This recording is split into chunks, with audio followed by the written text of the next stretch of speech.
Hi, everybody. I'm Joe Kennedy. Thrilled to be here in Greenwood and Tulsa. I've been in Oklahoma for the last couple of days as part of an effort with the Groundwork Project and with Team Harmony for this incredible rally that we're having here at Vernon Hammy, and so it's thrilled to be here. Groundwork Project is an organization that I founded a couple of years ago that is dedicated to investing in local organizers in communities that often get overlooked by the larger political and philanthropic establishment. So we're focused on Alabama, Mississippi, West Virginia, and Oklahoma, on people that are scratching and scraping and clawing and building a better community for a better future for themselves, their neighbors, and all of us. Let's just jump right on in. Is this your first time visiting Tulsa? If so, how has your experience been so far? It is my first time in Tulsa. It has been a whirlwind day. It's been spectacular. Look, we came in this morning from Oklahoma City, went straight to the community center, and got a lovely orientation of this community, the history, what happened here, what survives here, the power of this community, and the history that took place here, and that was by some very intentionally attempted to be erased. And I think more than anything, it's a story of not just survival, but empowerment and replenishment to ensure that this wasn't erased, that people didn't forget, that folks are celebrated here, and that we can, in fact, look back on our past with clear eyes and demand better. As a member of the Kennedy family, you have a long legacy of public service. How has your family's history influenced your own political career? Oh, man. Look, my family has been privileged to be able to serve in public service for a long time now, and multiple generations. And I think we know very deeply what an honor and privilege that is, and it's a position of public trust. And that, as was taught to me by example, your responsibility for anybody that is fortunate enough to hold that office, your commitment, your obligation is to do everything you possibly can to serve your constituents, to serve your community, to serve your country. And that the positions you have are not yours, they are rented. Someone had them before, someone will have them after. But that you will be successful if your community and your country is better off when you left it than when you got into it. And I think what we have always tried to do is to keep those values in mind, to understand that it is a position of trust, to never do anything to violate that trust. And that public service is about service. It's about doing everything you can to dedicate yourself to your community and find ways to lift them up and champion them. And it should be exhausting. It should be hard. It is. But it's an honor and a privilege. All right. You have been a vocal advocate for universal health care. How do you think we can achieve this goal in the United States? I mean, listen, man, the idea that in the United States, the richest, most powerful country in the world, we are still in a position where we can say, hey, if you get sick, you fall down, you get hit by a car, you get stricken by cancer, something that, like, you're on your own, is crazy. It is a moral failure for this country. The fact is that this is a choice, right? We can choose to solve that problem or we can choose not to. My home state of Massachusetts, we don't have universal health care per se in terms of everybody being guaranteed coverage, but 98% of people in Massachusetts have health insurance. So we are as close to that as you can actually get, even in some universal health care countries. Now, we still have major inequities when it comes to healthcare. We have major challenges with the cost of healthcare. We have major challenges making sure that people in wealthy communities have access, are able to get access to the same type of healthcare people in lower income communities are able to get access to, that there's not two different systems or multiple different systems available. So we've got an awful lot of work to do. But we can also point to the fact that if you choose to do this, you can in fact do this. People of Oklahoma responded to that challenge passing by a ballot initiative, the Medicaid expansion. When policymakers continued to deny people health care, the people of Oklahoma said, no, we deserve it. We want it. We want it for us. And we don't want it for our neighbors, because we also know that when somebody gets sick, if they can't pay their bill, the rest of us pay it. So if that's the system that we have on the front end, if that's the system we have, might as well try to make sure that you put the measures in front to take care of people, to catch them when they're down, to be there for them in their time of need, rather than to say, hey, you're on your own, too bad, and try to create a system there that is massively unequal, when we know that each and every one of us at some point is going to need that system, because we're all going to get sick at some point. Your initiative with Groundwork Project focuses on boosting local community organizing efforts in states that are often overlooked by the National Democratic Party. Why is it important to support organizations organizing efforts in flyover states like Oklahoma, especially in historically disenfranchised communities within Tulsa and Oklahoma City, organizations like the Justice for Julius Jones campaign? Because first off, you deserve it. People here deserve it. Our country says you deserve it. The Democratic Party claims to fight for it for everybody. And yet we know that we actually don't make good on that promise. Our country doesn't, our party doesn't, and we know that people do, in fact, deserve to have access to not just those services, but to the promises and privileges enshrined in our Constitution, in our laws. But that's not a given. You have to build up structures and societies in order to build out the ecosystems that enable people to achieve that level of prosperity, that level of education, that level of health, that level of engagement, that level of enjoyment, of fulfillment. That is not, these things don't just happen. You got to work for it. But that work includes investment in community.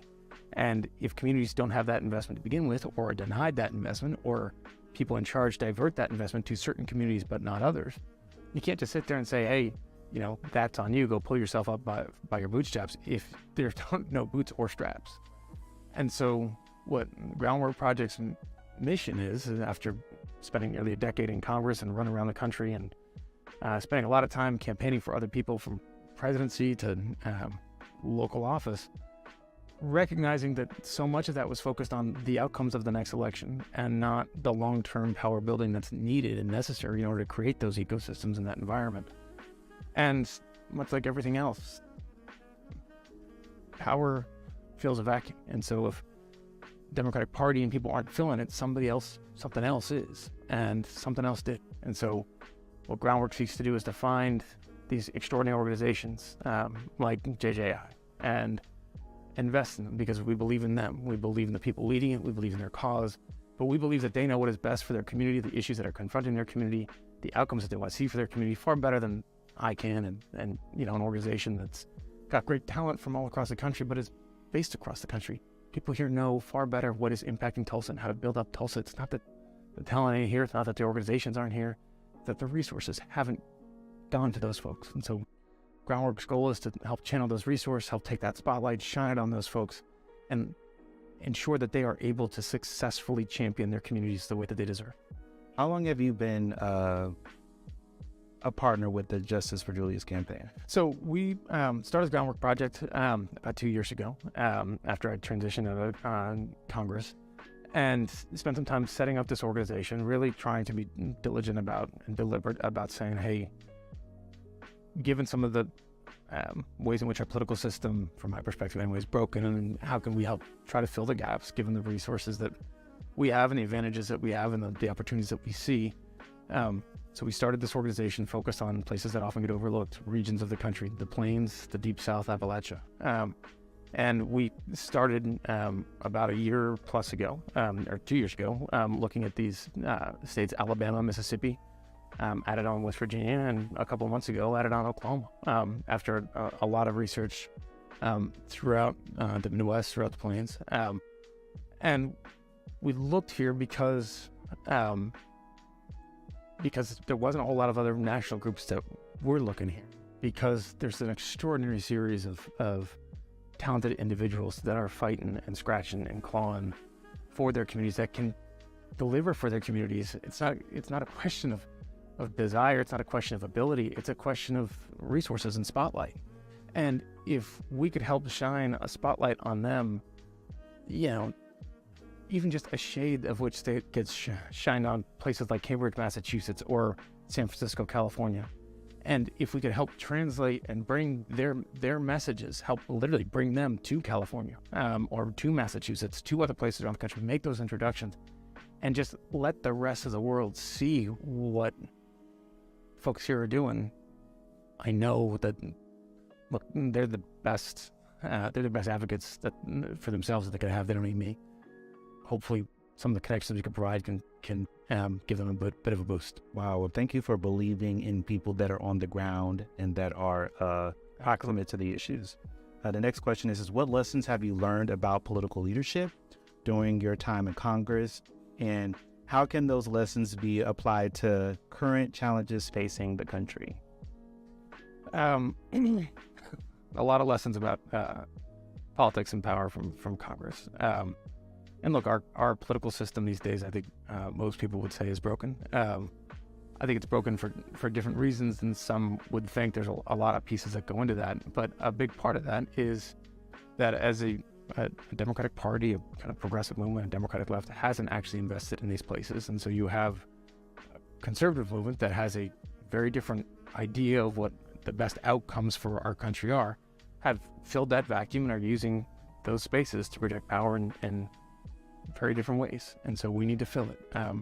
Speaker Pelosi used to tell me frequently, power is never ceded, power is taken. And so this isn't going to happen without, we're not going to be able to wrestle that back without an effort, and without dedication, and without the commitment to doing this day after day, week after week, month after month, year after year. This doesn't end on the Wednesday after a Tuesday in November when election votes are counted. Challenges confronting communities happen 24/7, 365. People are in those communities, fighting for those communities 24/7, 365. We got to be supporting those communities 24/7, 365. Love that answer. As someone who has worked in both law enforcement and politics, how do you think we can address the issues of police brutality and systemic racism in law enforcement? Look, this is a great question, and it's one that obviously our country is wrestling with at the deepest levels. And I think, look, I don't think there's an easy answer here. I think a part of it is you have to have better accountability, right? Our law enforcement officers do a dangerous job. They are given enormous authority and enormous trust by our communities to be in that position of public trust. There needs to be strong accountability to make sure that is not violated. There needs to be measures put in place to make sure that when it is violated, there is punishment, there's sunlight, and that is not prone to cover up or dismissal.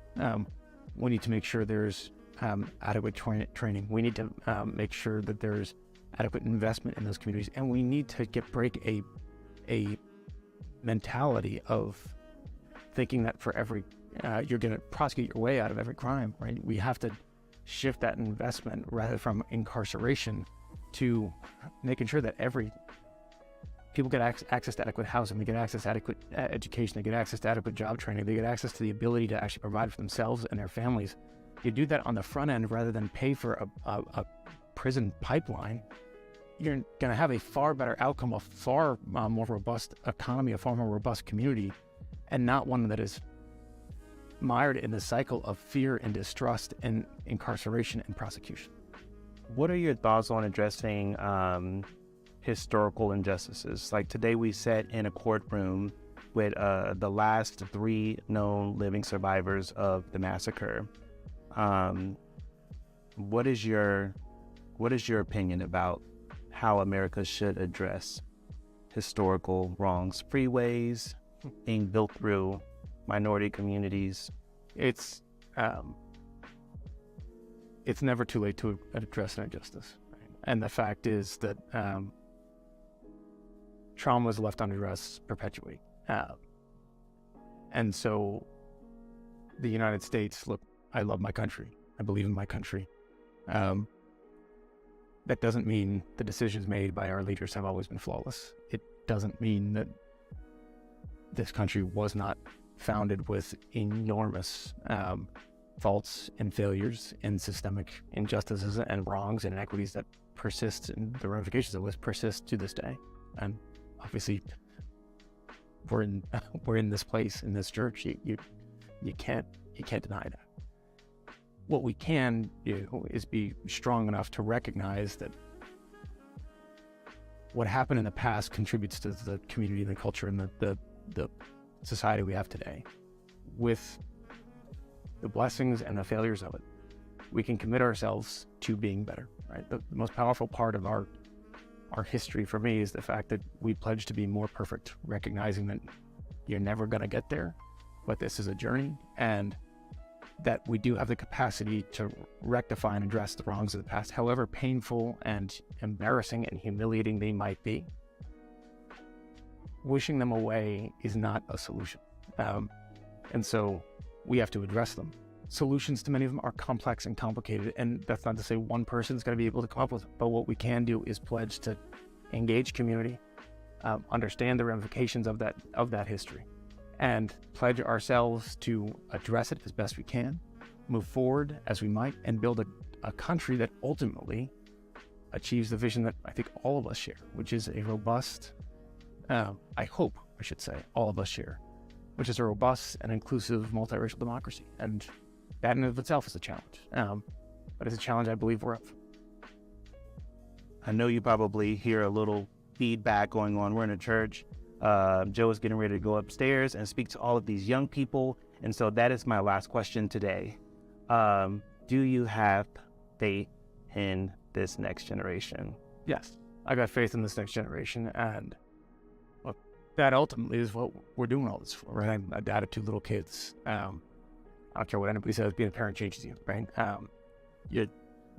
You work forward in this country through these challenges because I want the world to be a better place, and our country and our community to be a better place for my typical kids. And I think every parent wants that for their kids too. And collectively, if we are able to harness that effort and that energy, we're going to get to a better spot.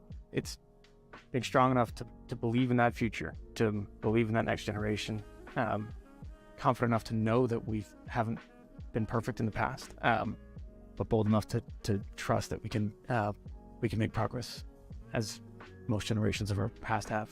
So let's get to it.